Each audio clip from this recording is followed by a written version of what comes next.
I have been a pastor of the Lutheran Church of Württemberg for about 20 years. Being brought up as a Methodist, I've been always interested in working for the global ecumeny, especially in Asia. I had about 5 years of postgrad studies in Tübingen, Germany, but also in Durham, UK, and just 2018 at the Pacific Theological Seminary on Fiji. Being on the board of the Basel Mission, I was known to the EMS family. As I had specialized on New Testament theology and was qualified to teach biblical language, Reverend Riley Raudenat, the former EMS liaison officer for Africa, encouraged me to take over as ecumenical co-worker with the MCSA. Unfortunately, the visa application process costed me half a year, which I used for preparing lectures before I arrived in Cape Town in March 2019.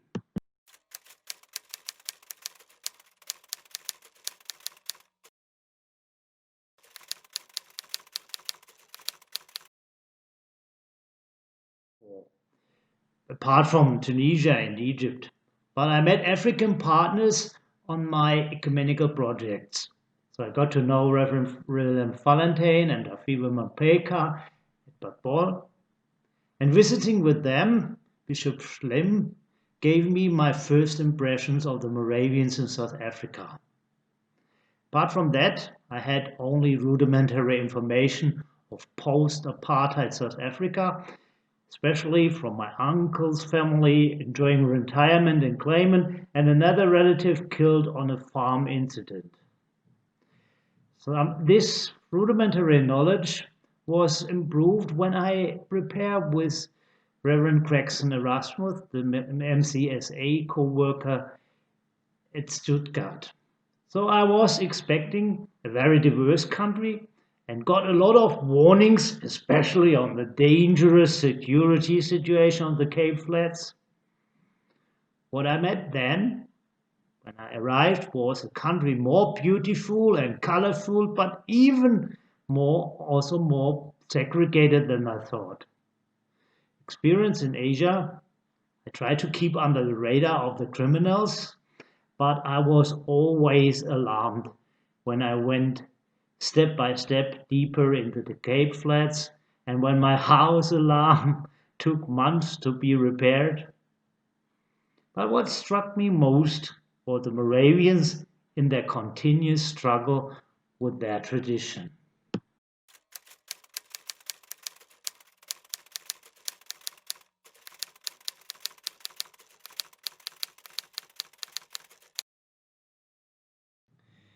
In South Africa, and especially the Moravian Church of South Africa, I have come across so many German roots.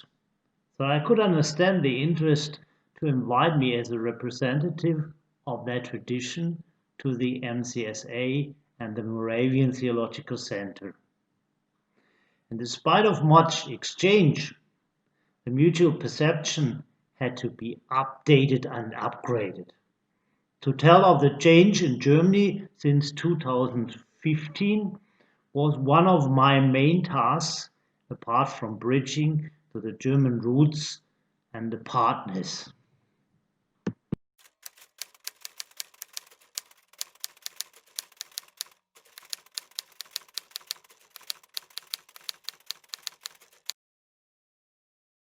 The main task was to assist the director of the seminary, teach biblical Greek, tutor SATS courses on New Testament, and lecture on New Testament theology. Parallel to this, I was assigned to support Reverend Elise Tunison in the congregations of Weinberg, Grassy Park, and Steenberg. That meant I had 6 to 10 hours lectures weekly and led services, confirmation classes, and house visitations. Apart from that, I was taken into the most of the discussions of the Cape Town South ministers and took my time to discover different parishes and suburbs. At the end, I was ready to be an ambassador of EMS and my sending church.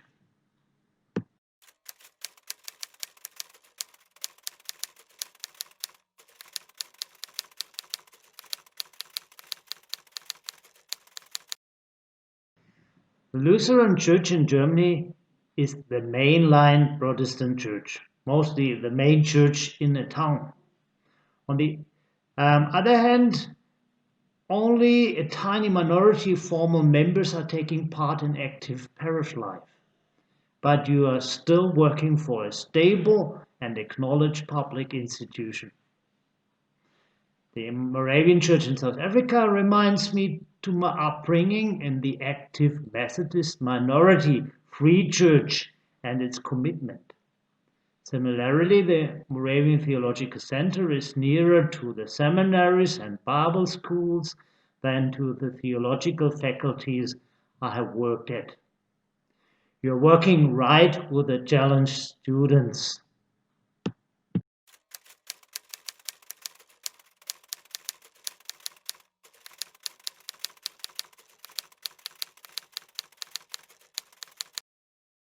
The most challenging in my ministry was that I started right away learning by doing into the Moravian liturgy, even in Afrikaans.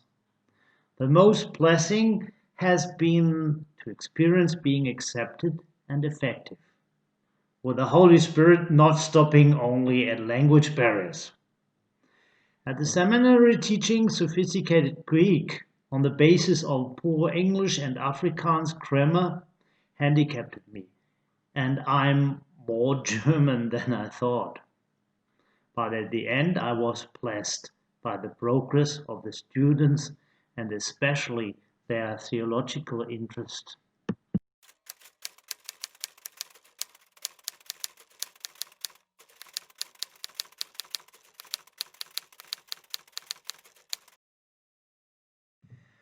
The greatest challenge was the segregation of the country. Not being able to be free to visit every interesting place on the Cape Flats.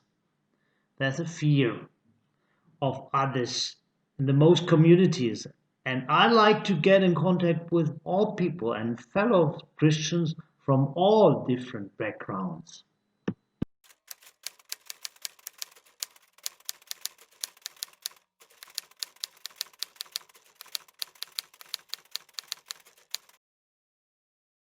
After a while, I got what I would name intolerant, not only by my skin, but also by copying my neighbor's behaviors. The patterns. On the one hand, keeping under the radar of the criminals, on the other hand, being prepared for challenging encounters. But what really struck me was the difference between rich and poor. I could live a life similar to Germany, but next door to people in total poverty. It was totally different to meet people in Claremont and in Khayelitsha.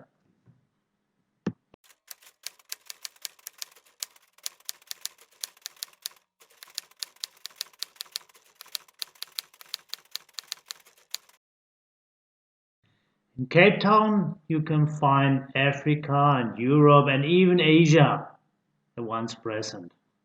But people are still not proud of their hybridity.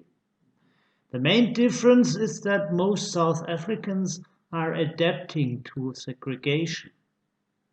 The similarity is that in principle both countries are liberal democracies and with much migration are coming to similar challenges of pluralism and multiculturalism.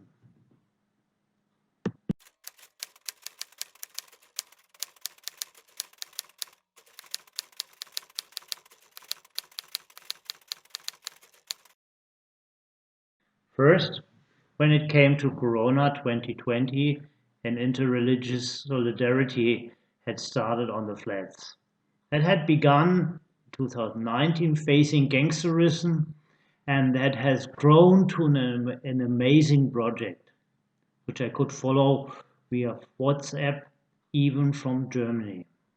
And second, there is nearly no culture and religion in the world you won't be reflected in Cape Town, even though most people stick to their own traditions. And third, that you can't step behind colonialism, but we still have to overcome it with encouraging and enriching encounter with the proud African heritage.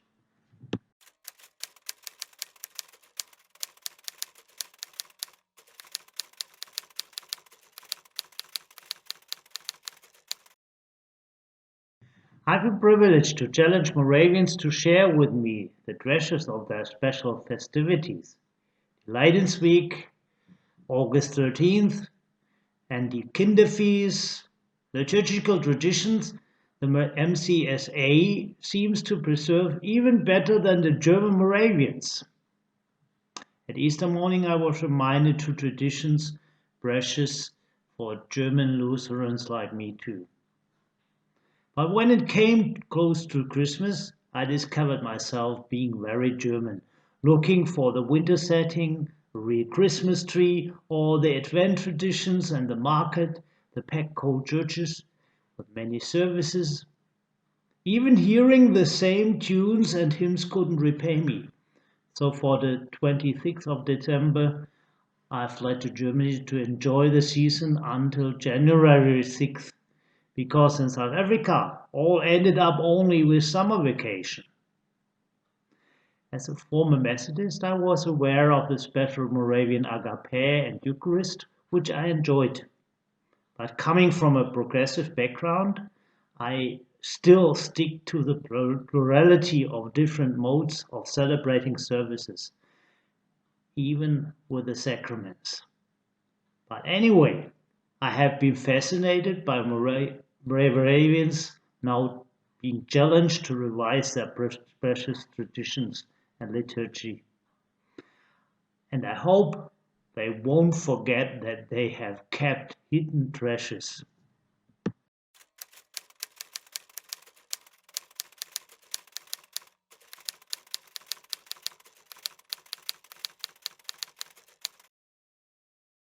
I can talk only of Western Cape and Cape Town, but I have never seen such a plurality in society, nature, and landscape, even outranging New York, Delhi, Kuala Lumpur, or Auckland.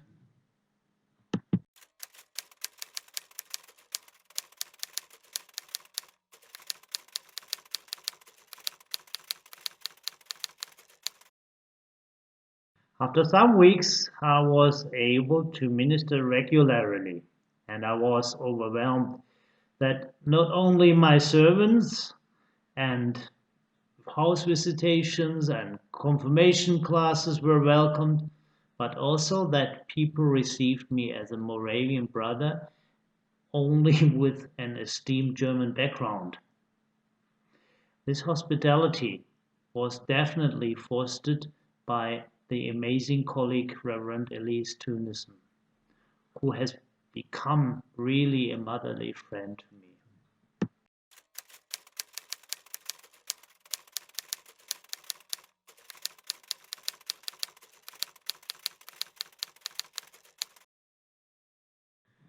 The director welcomed me as an honored colleague and entrusted me not only with a testimonial lecture, but also with organizing my courses. I was accepted by the colleagues and respected by the students. I could win the hearts of the students as a pastor, even though the academic teaching and the biblical Greek have been great challenges to some students with a difficult educational background, but they embraced the importance of a proper exegesis. I have learned to be flexible and to adjust because of the vulnerability of that tiny institution, Moravian Theological Center.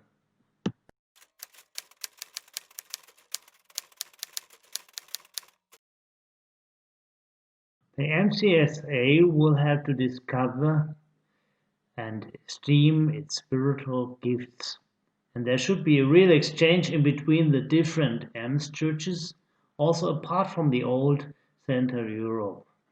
The bridge, especially to the Asian partners, will be a blessing for the Moravian Church in South Africa.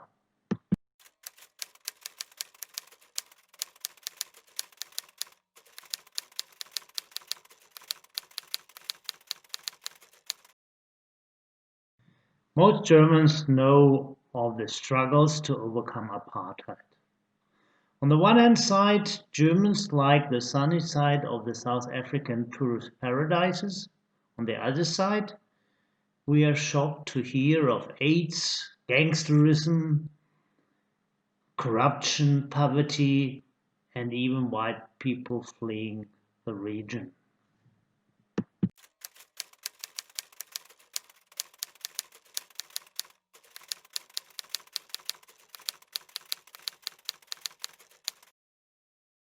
Definitely to counter the cliches and prejudices permanently reproduced by the media. Building up a face-to-face relation keeps me connected with the partners. I'm learning to share their perspective and even reflect my background through their eyes. As Christians, we will experience how big Christ's body, the worldwide church, has been growing.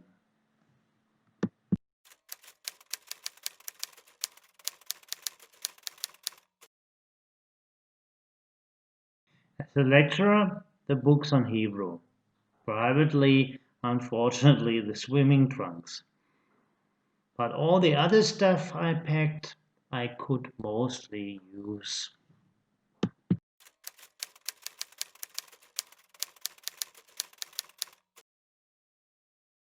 I had a 1 year's ticket for the cable car to the Table Mount, which I used for several trekking tours on top. Apart from that, I like to visit the townships of Langa and Khayelitsha and Cooks with Mesolis just round the corner of my Heidevelt Moravian Theological Seminary. So I don't have to talk of whales and Wuppertal, Peninsula or penguins.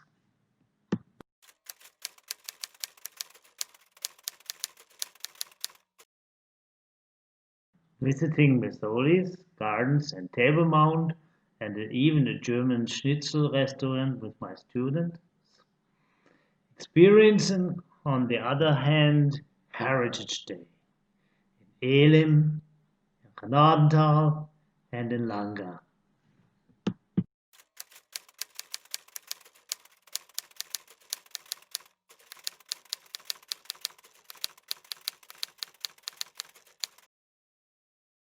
I definitely won't forget Smiley. Didn't have walkie-talkie, but Mopane. Not to talk of a home-slaughtering German enjoying braai. And of course, comparing Cape Malay cooking with its Asian counterparts. And Western Cape is really a paradise for Germans loving Mediterranean cuisine.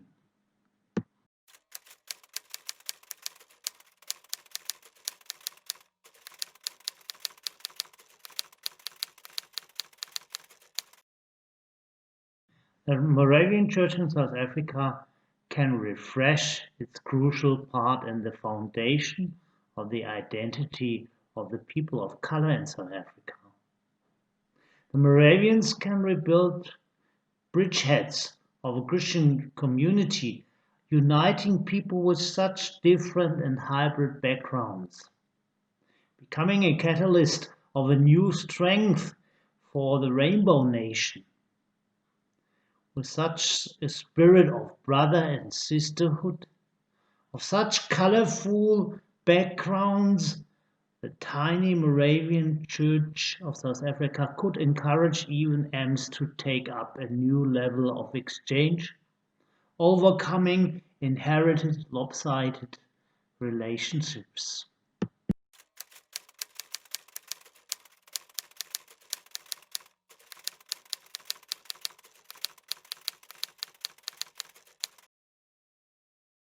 First, that the Khoisan are the one and only original inhabitants of the land. Second, that the kingdom of Mapungubwe flourished 500 years before the arrival of the Portuguese. And third, that many of the first Dutch settlers at the Cape were in fact German.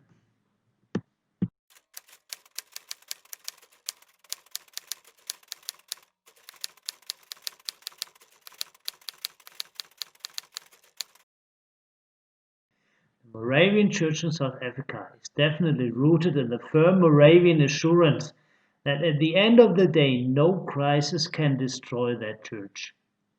The serenity of the Moravians in the middle of even escalating problems has impressed me as a Methodist-born German Lutheran.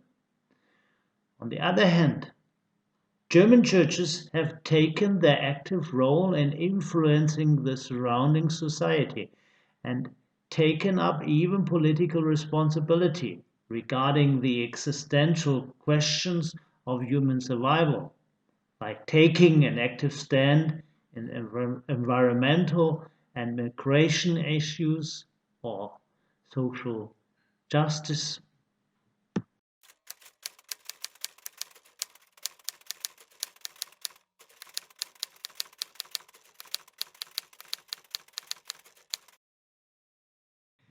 If you don't want to live on a lonely planet, try to get friends that they lend you their eyes to discover yourself in a new environment.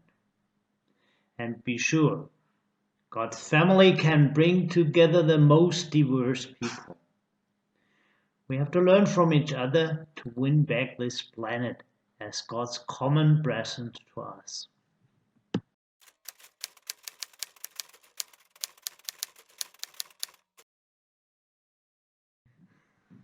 When Sister Reverend JFK said, "You have changed my fixed view on Germany," and when a student added, "Meeting you, I have to visit Germany to exchange with your people." On the other hand, when people thought, "I'm just one of the Flatonians," and later wondered about my strange accent, means when I was able to free myself from mutual preconceptions.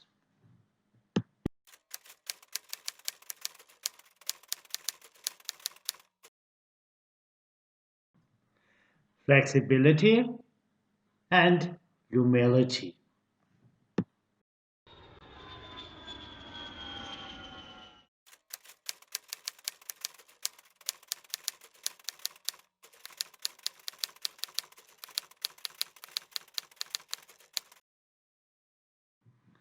After all, I was returned in a mad rush on the same day when the COVID lockdown started. It has been very hard to adjust to my German home office, trying to arrange online lecturing between continents and living in between two countries with different corona crisis cycles, especially in July and August with the ambiguity of my situation, growing, changing numbers, and the bad situation of suffering South Africa.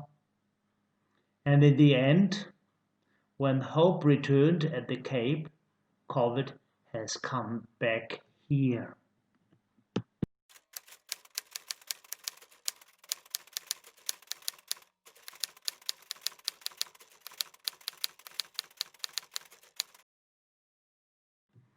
In advocating for a non-Eurocentric perspective, I can now add my challenging African experiences to those from Asia and the Pacific. And I will esteem the special gifts and responsibilities God has granted a privileged country like Germany with less poverty, violence, and even the ability to receive enriching migrants.